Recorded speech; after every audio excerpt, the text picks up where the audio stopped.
All right, folks, we're ready to go this evening. Thank you for joining us. This is a regularly scheduled Greer City Council meeting called and convened this evening, October the 24th, 2017. Having duly assembled and called the meeting to order, I'd like to ask, if you would please, to stand for the Pledge of Allegiance, and that'll be followed by an invocation for council by Councilman Riley Bettis. Tonight we have Boy Scout Troop 925 with us. They meet at the Prince of Peace, and Christopher Spellman will lead us in the pledge. Mr. Spellman, the floor is yours, sir. Allegiance to the flag of the United States of America and to the republic for which it stands, one nation, under God, indivisible, with liberty and justice for all. Let us pray. Kind and gracious Heavenly Father, we are humbled by your grace and your love. We give thanks for your plan of salvation. We thank you for the blessing of living in this great country, this great state, and this special city. We remember those who gave their lives that we might enjoy those God-given rights enumerated by our founding fathers. We ask your blessings on their families and those currently serving in harm's way and their families. Guide and direct us to make decisions that will be acceptable in your eyes. In Jesus' name, amen. Amen.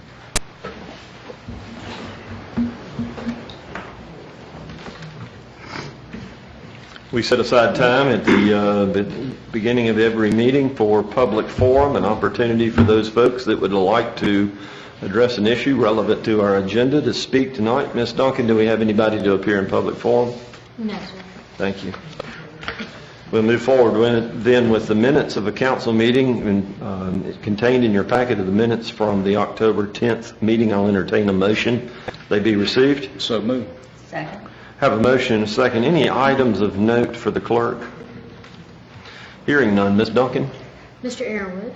Yes. Mr. Dumas? Yes. Mr. Bettis? Yes. Ms. Albert? Yes. Mayor Danner? Yes.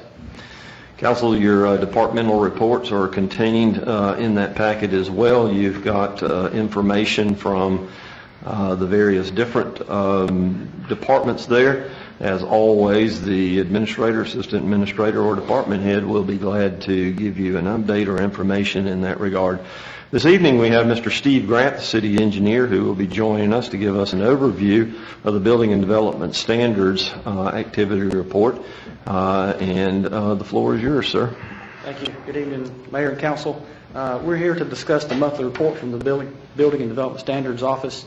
As you probably know, we have three divisions: planning and zoning, engineering and stormwater, and building inspections and code enforcement. So we essentially have one report from each division. Tonight, joining me, I have Kelly, our planning manager, and Ruthie, our building official. They're joining us as division managers. Our goal is to review the report and discuss what's in it and why, and get feedback from council on what's beneficial and maybe what's not. Because our overall goal is we want this report to be beneficial and provide beneficial information to both council and administration. So we'll start with planning and zoning. The first page is Planning Commission activity and also BZA and BAR activity in text and sentence format for the month of September. And then the next page is essentially the same information, but it's in a table format, and there's also year-to-date information for comparison of activity for September. And the next page is a map showing the type and location of permits that were collected for the month of September. And there's the little bar chart shows the colors of each type of permit and their location around the city. And then the next one is a heat map showing, indicating the volume of the permits and where they're located around the city, with the red areas being the highest cluster or highest volumes. And then this map is one of permits collected year to date, and then their various locations throughout the city. And then a heat map showing the volume collected around the city as well. So that's the report for Planning and Zoning Division. Are there any questions or comments about that portion before I move on? Council? Okay. Hearing none, we'll go to the next one.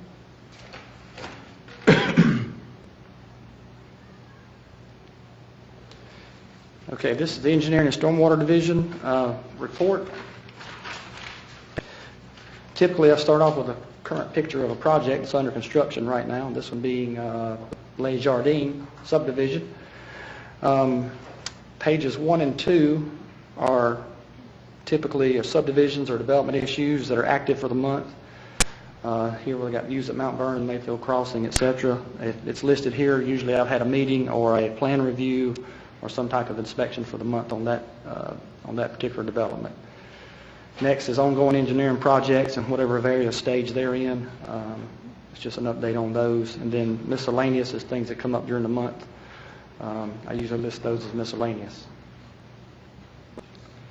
Next, we have a report from our stormwater engineer for all the plan reviews that come in during the month. You can see there Sage Creek Way, Piedmont Plaza, and so on. Pre-submittal meetings that are held for the month. Also review complete letters before a permit is issued. We send a letter to DHEC. Those are listed. And then pre-construction meetings are held before any grading permits are issued. Those are listed. The meetings that Brandon held. And then in projects that close out during the month, those are listed as closeout inspections. And then any as-built reviews during the month, he lists those as well. And then Brandon also lists miscellaneous activity at the bottom of his report.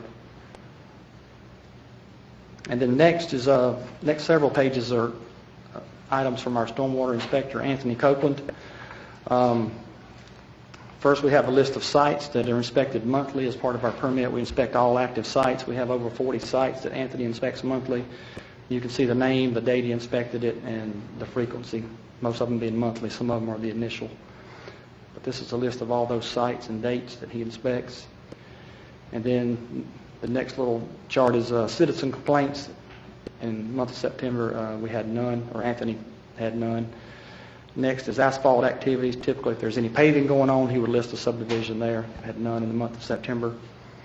Pre-construction meetings that Anthony attended are listed. And then lot drainage reviews. Anthony reviews all residential building permits to make sure the builder is complying with the overall subdivision development that the way the engineer designed the stormwater system, he just makes sure that they match up. So he lists those as well. And then final engineering visits before any COs are issued. Anthony does a final visit to make sure the drainage meets the design standards that were placed on it by the engineer. So before any COs are issued, he does one more inspection. And that's mostly it from the engineering and stormwater. Are there any questions or comments about any of that? Mr. Grant, since we approved the paving list at our last meeting, do both counties already have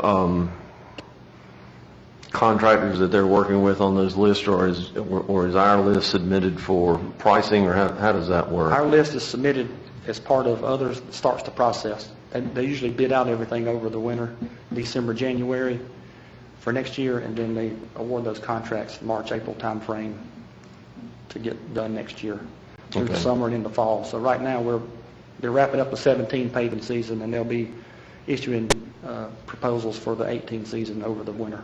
Over the winter. Okay. Yes, sir. All right. Thank you. Others? Anything else in that regard?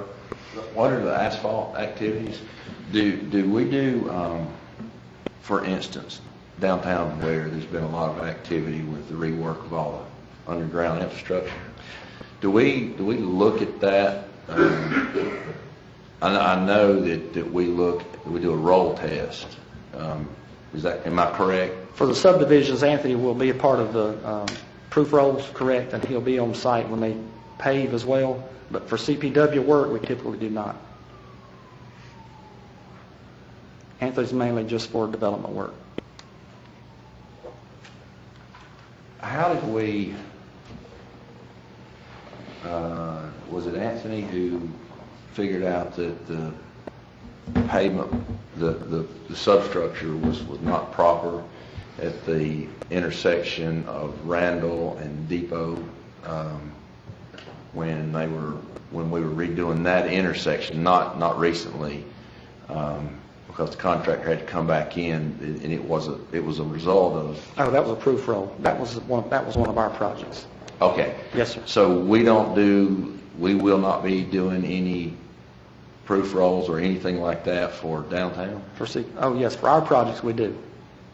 Our projects that we're doing in-house, like the downtown project, and also Anthony's involved in all the development projects. From developers, but CPW, we would not. If So- CPW has a project, we would not. Okay, so we're involved in downtown, they're doing they're replacing their infrastructure underground. So we don't verify they have filled the ditch back in properly, No, sir. should we? Good question. No, should we?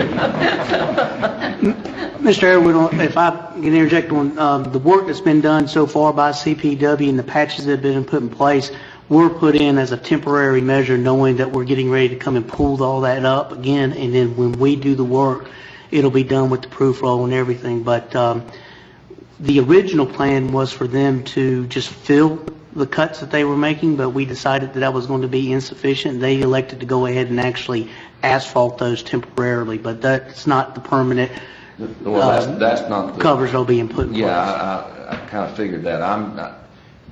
There's a whole lot before you get to the asphalt, and that was my question. Should we be looking how that trench is being filled up? We don't typically inspect their work. They should be inspecting it on their own. I mean, And your that's recommendation would... that's citywide. I mean, any cuts that they make citywide, we don't inspect their backfill. Okay. They're all over the place. We don't have the staff to be in every hole they've gotten dug. I mean, What if it's a that predates me. Yeah, do we have any times that we would inspect a refill of a trench where maybe CPW is not involved? I don't know when that would be. Now, if it's just any contractors, like any ABC Plumbing that gets a street cut permit, yes, then Skipper's group, he inspects those. Okay. It's a good question, though, because in light of past performance, somebody needs to be looking behind them, in my opinion. Because I don't know who does theirs typically, but they've done some bad jobs. I know Mr. Jiggers has been having some discussions with them on those issues, but I'm not sure if... The agreement that we currently have that we're operating under with them in that regard is that if they do the work and then that there is a failure that is noticed at a later point, they're going to have to come back and redo the work, with the point being that they need to do it right the first time. But we are requiring them to come back and take care of problems that come up for work that was done maybe not to the standard that it should have been. Mr. Grant, I had a question on stormwater. Okay.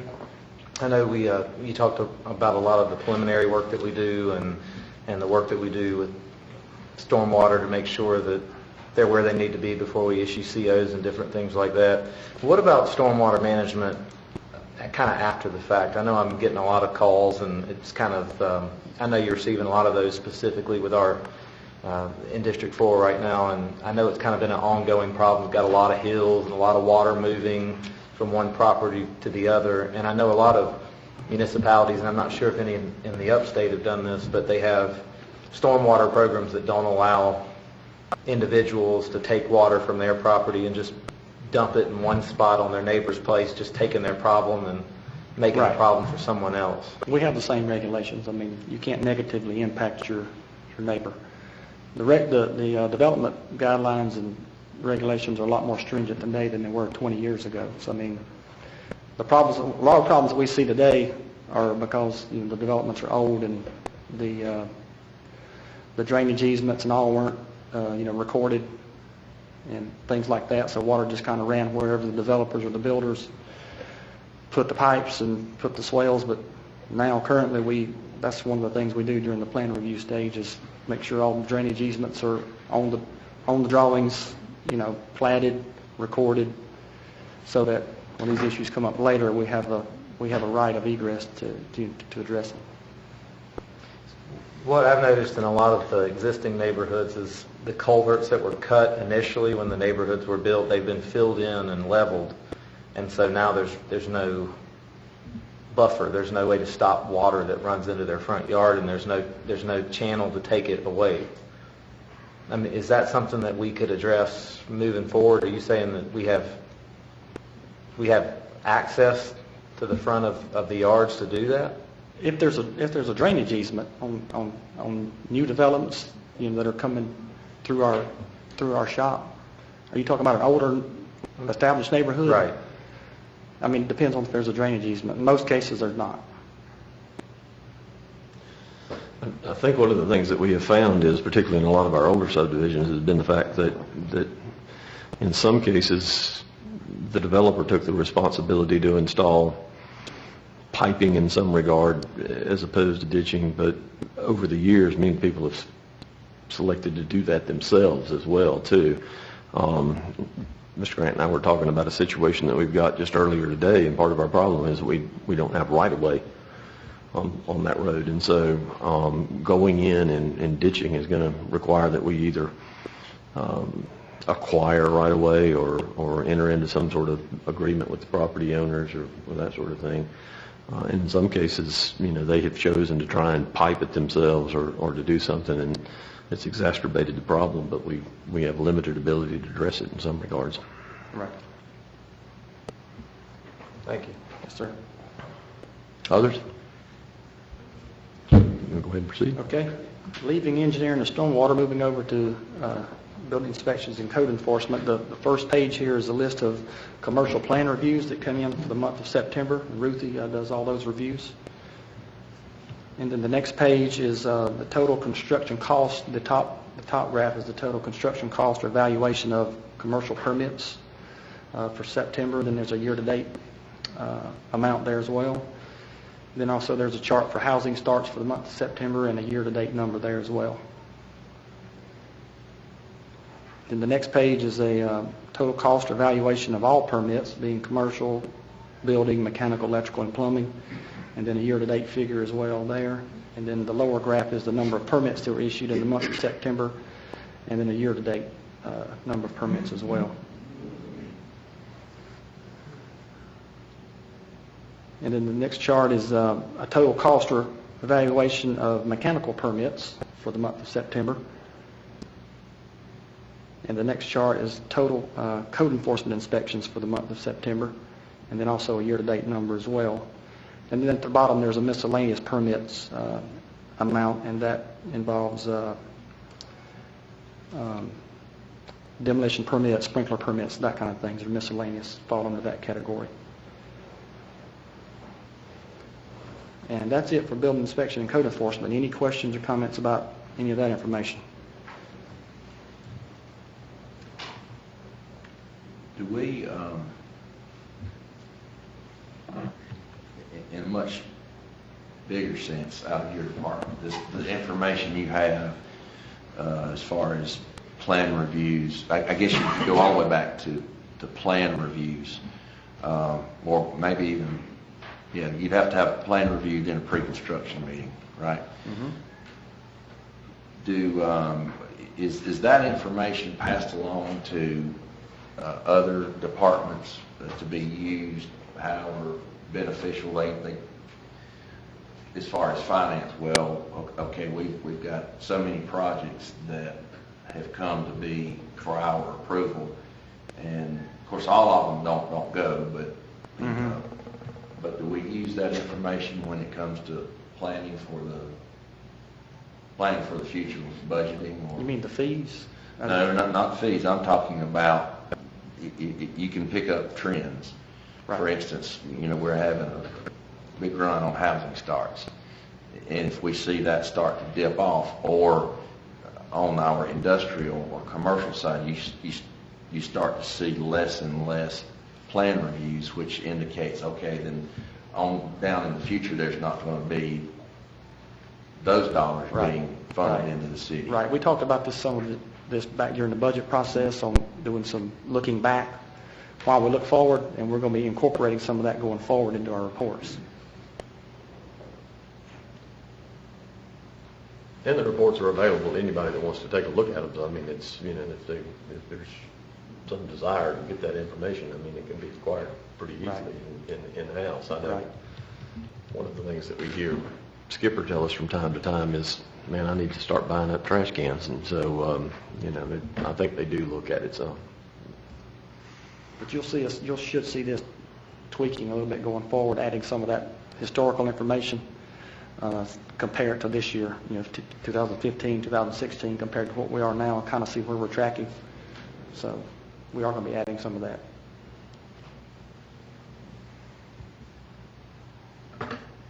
All right. Council? Thank you, sir. We appreciate it. Mr. Seifert will now bring us our financial activity report. Thank you, Mayor and Council. Tonight we are pleased to bring to you the financial performance summary for the period ended September 30th, 2017. Beginning with the general fund, we have revenue recorded of $2,170,369 with expenditures of $4,322,397.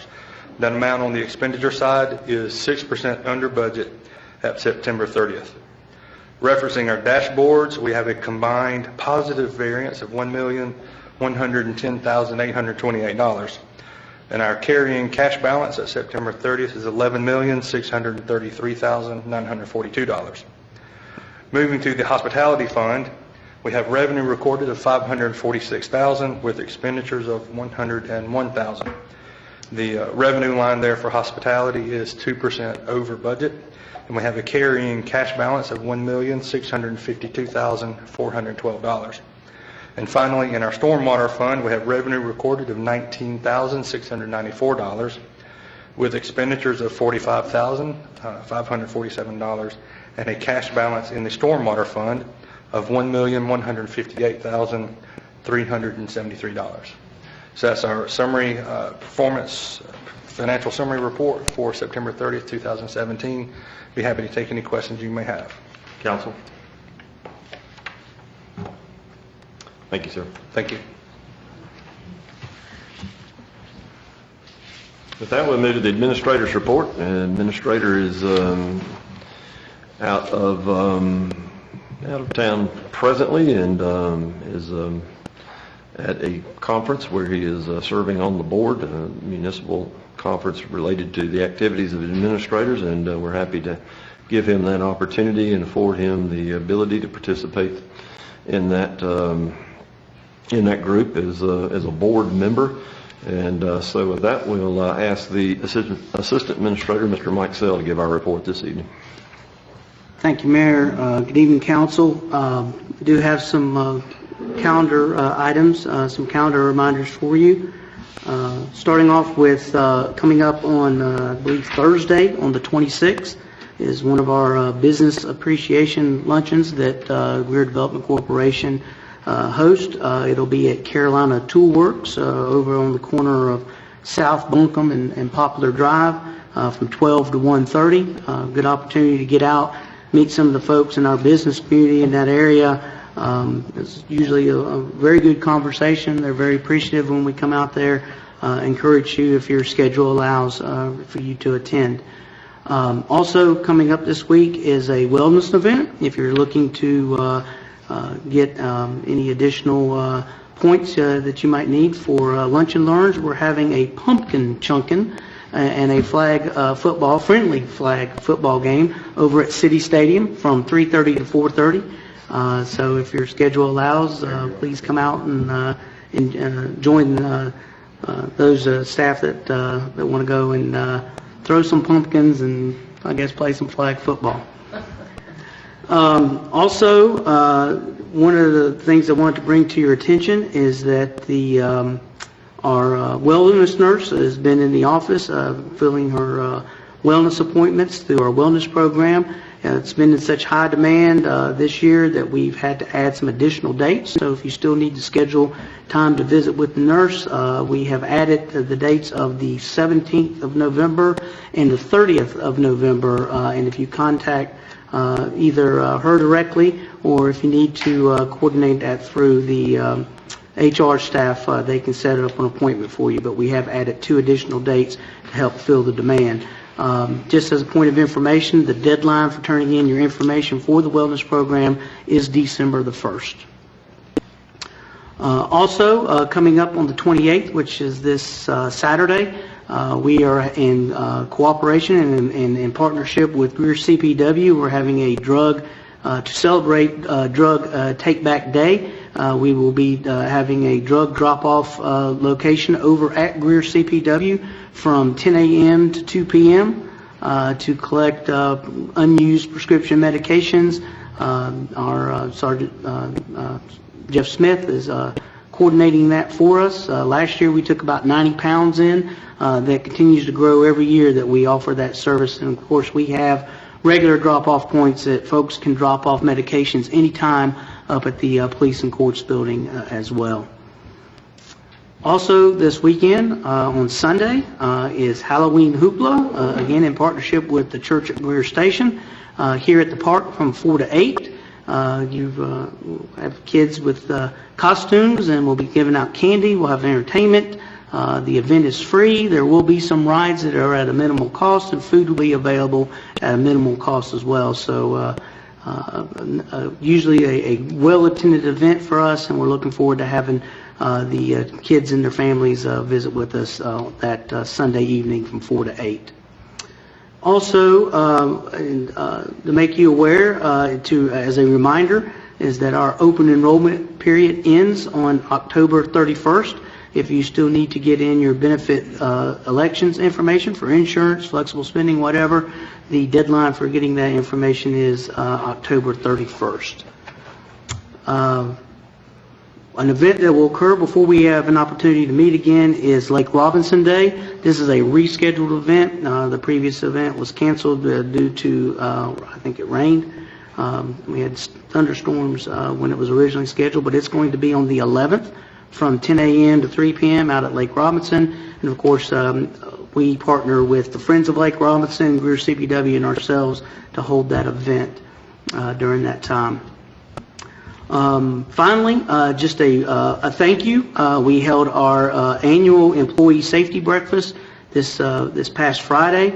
It's always a well-attended event. We appreciate council being able to attend that event with us. It's always a great opportunity for us to celebrate the successes that we've had in regards to our safety program and the efforts that our staff does to make sure that we are operating and working in a safe environment. And we appreciate the opportunity that council provides to us to be able to hold that event and during a breakfast session for last Friday morning. That is all that I have in regards to the administrator's report. One item of note, as you will see on your agenda, there is an executive session called for. As provided for under South Carolina section of the code 30-4-70A2. The executive session will be for the purpose to receive legal counsel from the city attorneys regarding the sale of the Allen Bennett Memorial Hospital. Mayor, that's all I have. Thank you, sir.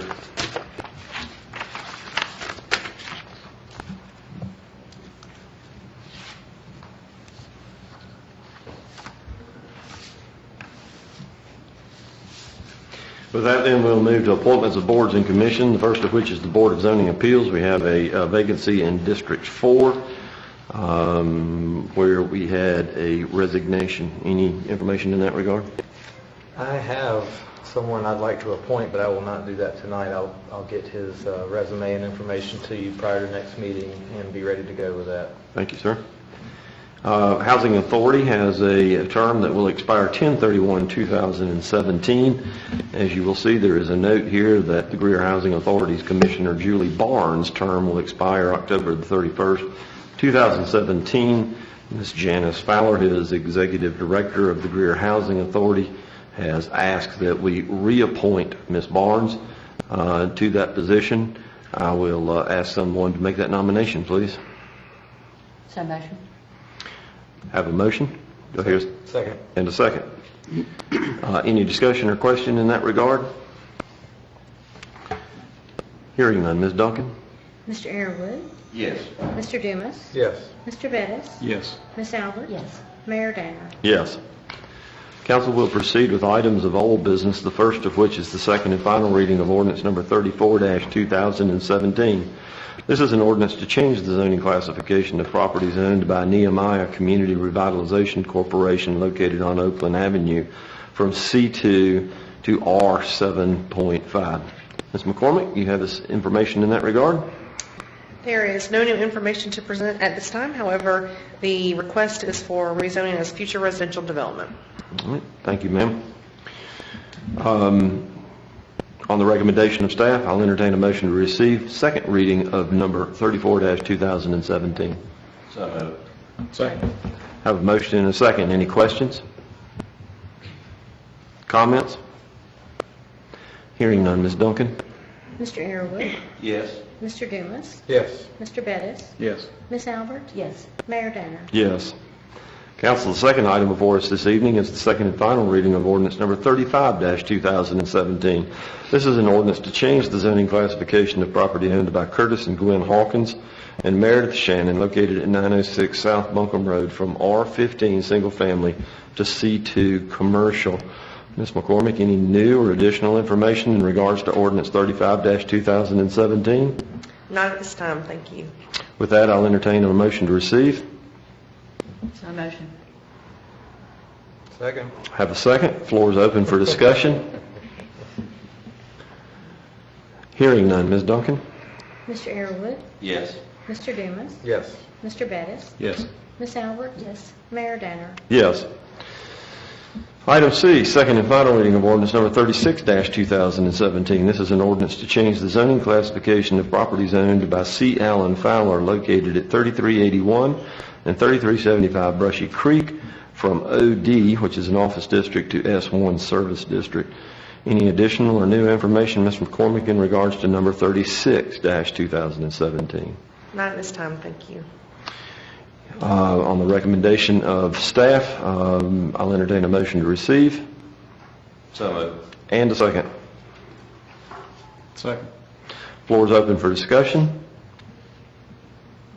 Questions? Comments? Hearing none. Ms. Duncan? Mr. Arrowood, Yes. Mr. Dumas, Yes. Mr. Bettis, Yes. Miss Albert, Yes. Mayor Danner. Yes. Last item of old business this evening is the second and final reading of ordinance number 37-2017. This is an ordinance to change the zoning classification of property owned by Able Holdings LLC located at 318 Pennsylvania Avenue from C2 Commercial District to RM Multifamily Residential District. Ms. McCormick, any new or additional information in regards to ordinance number 37-2017? Not at this time, Mayor Danner, thank you. Hearing no new information in regards to ordinance 37-2017, I'll entertain a motion to receive. So moved. Second. I have a motion and a second. Floor is open for discussion. Comments? Questions? Hearing none. Ms. Duncan? Mr. Arrowood, Yes. Mr. Dumas, Yes. Mr. Bettis, Yes. Miss Albert, Yes. Mayor Danner. Yes. Thank you, ma'am. I appreciate it. We only have one item of new business before us this evening. It is the first reading of ordinance number 41-2017. Excuse me. This is an ordinance providing for the issuance of general obligation bonds in one or more series, tax exempt or taxable, in the allocation of city hospitality fees and city accommodation fees and other city revenues to be used under a plan of installment purchase financing to fund one or more capital projects, including a city parking facility, infrastructure, streetscaping, and related public projects, authorizing the city administrator to prescribe the form and the details of the bond, providing for the payment of the bonds and the disposition of the proceeds of the bonds, providing for borrowing in anticipation of the issuance of the bonds, providing for the creation of one or more entities to assist in the installation, purchase, financing, providing for the disposition of property related to the bonds, providing for authority for the city to reimburse itself for expenditures prior to borrowing, and other related matters thereof. We have asked Mr. David Seifert, our Chief Financial Officer, to join us this evening and explain to us what we're going to do in ordinance number 41-2017. Thank you, Mayor and Council. We're going to do a brief introduction covering this ordinance, and And then our bond attorney is here with us tonight. He will be explaining some further details associated with this ordinance, and then we'll open it up for questions if you have any.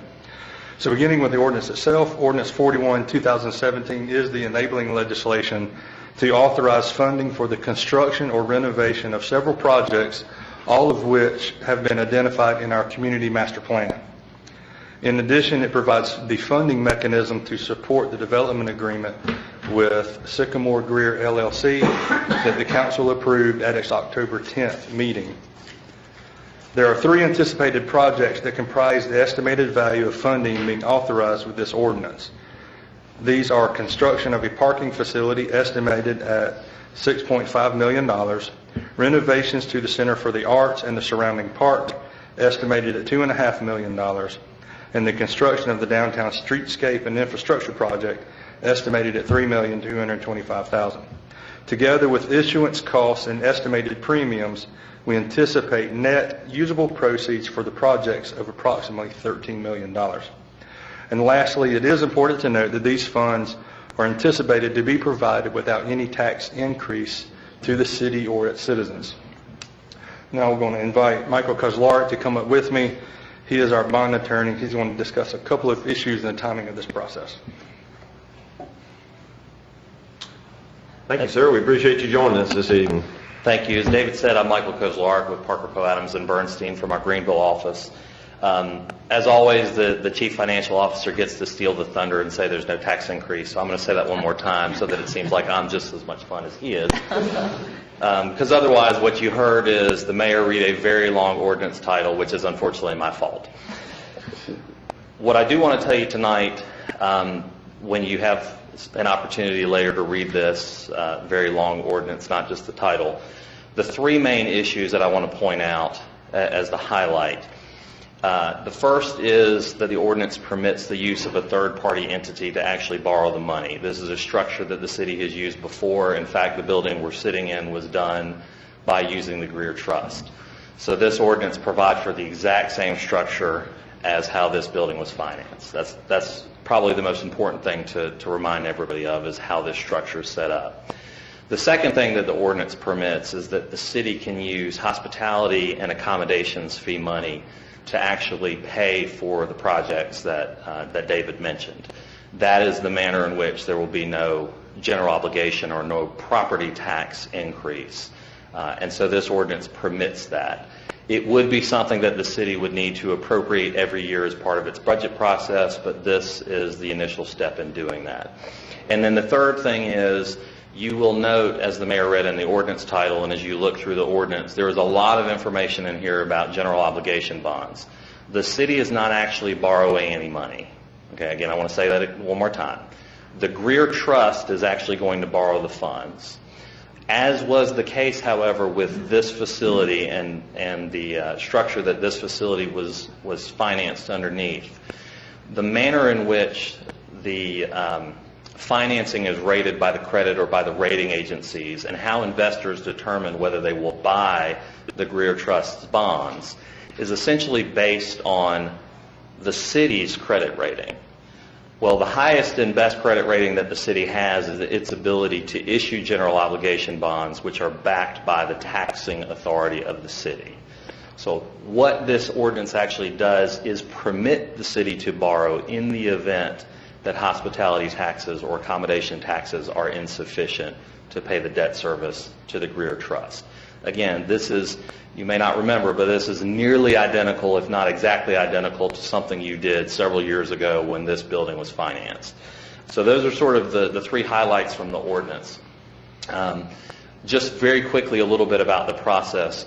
You're doing first reading tonight, assuming that gets approval. The Greer Trust would be meeting on November 1st to take up its board resolution to approve the same list of projects and approve a set of substantially final bond documents, which again, very similar to what the city did and the Greer Trust did last time.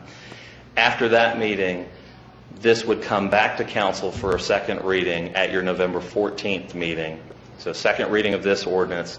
There would also be an approving resolution at that time as well that would be slotted under new business. And the reason for the difference is really just an IRS regulation.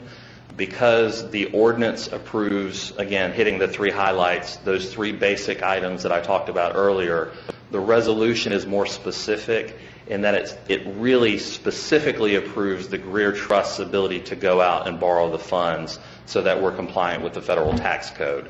It seems like a little bit of overkill, but that's the federal tax code. I can't do anything about that.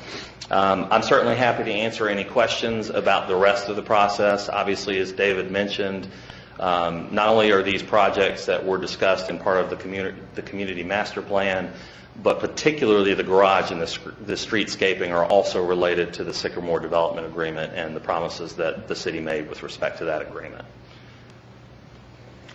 Thank you, sir. So if you will stand by closely with Mr. Seifert there, I'll entertain a motion to receive first reading of ordinance number 41-2017.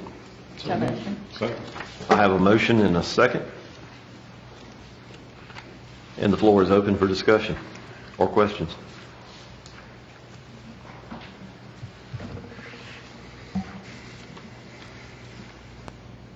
Comments? Are there any changes to the way the bonds are kind of structured versus the first time when we did it with this building? What's changed since then that's significant to us? Those bonds were done in what we would call a private placement. That is, they were a short enough period of time so that they could be sold to a bank. These bonds would actually be offered on the public market. They're going to go out much longer. It's a larger borrowing. We anticipate it being about 25 years. So in order to do that, David and his team are going through a lot of disclosure right now, which is, again, a very typical process for a public offering. People sometimes refer to them as prospectuses. They're offering statements or official statements. We've got to come up with all this demographic information, financial information about the city, the projects, who's on council, who's on the Greer Trust, all kinds of information. That's different than the way this building was financed, because with a bank placement, you don't have to go through any of that, unfortunately. Unfortunately, that David, frankly, has to go through all of that now. You have no idea how often I talk to him. I'm sure he is unhappy about that. Other than that, that's probably the biggest change. The tax code has remained largely the same in terms of the structure and how the Greer Trust as a nonprofit and the city interact together. That is largely unchanged. It's just the difference between a public offering and a private placement. And why are we doing it this way this time? Banks will not stomach the rate risk involved in something that goes out more than 10 to 15 years in a really, if they're very energetic, you might get a bank that's willing to hold an interest rate fixed for a 15-year period, whereas a publicly offered bond, you will find hedge funds, insurance companies, very large investors who are willing to offer you a fixed rate of interest for 25 or 30 years. And because of that, again, this is a more conservative method of finance. If you didn't do it as a public offering, you would have rate risk somewhere in the 10 to 15 year range, where either a bank would require you to do a completely different rate. They would essentially say, we're going to reset your rate to whatever current market is at that point. Or they would also, and they may also include what we would call a put option. And what, as many of you know, what that means is that year 10 or year 15, whatever that is, they would have the right to say, we're going to give you your bonds back, give us our money back. And at that point, what we'd probably be saying is, okay, well, now we have to go do a public deal anyway.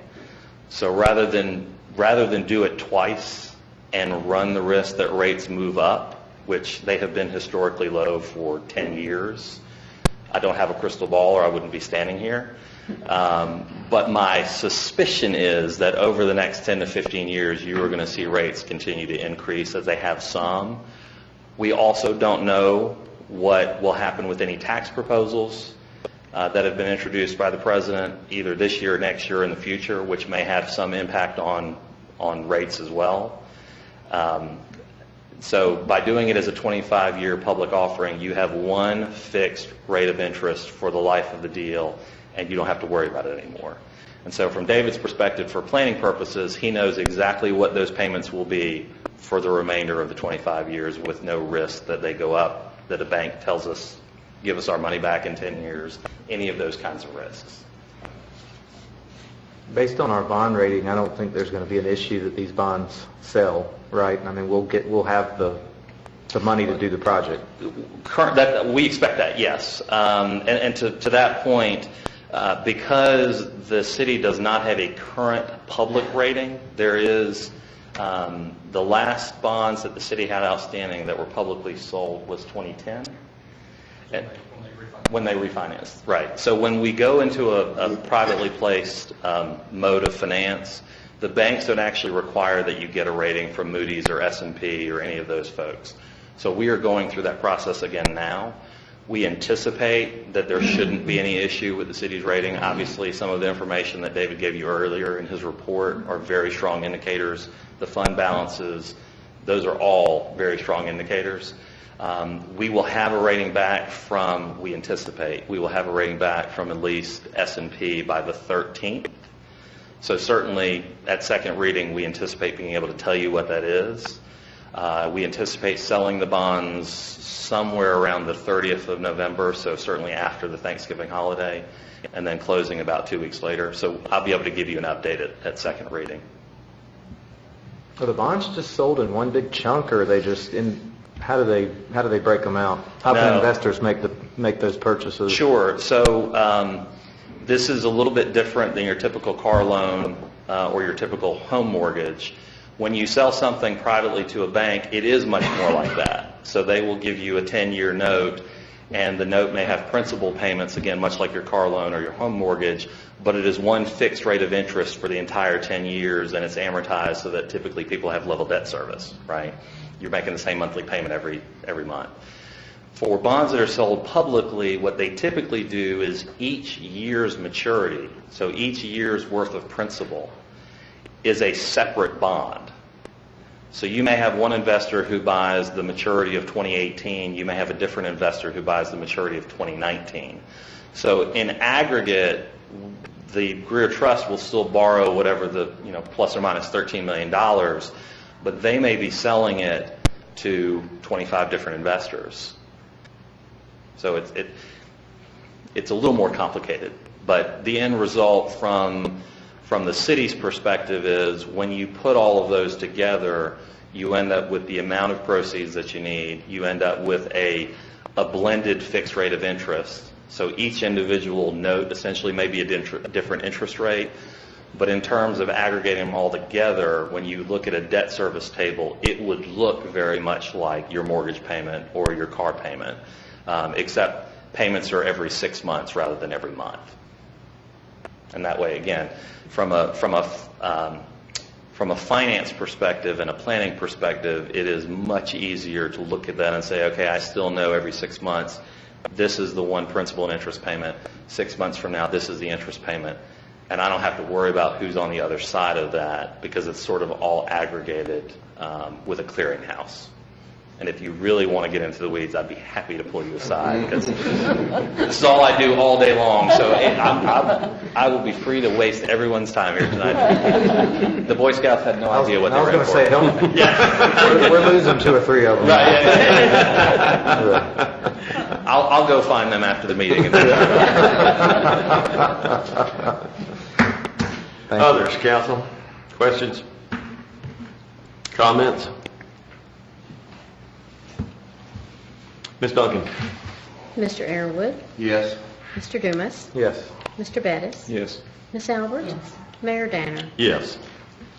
Thank you. I appreciate it. Council, in executive session this evening, we have one legal matter to consider. That legal matter pertains to the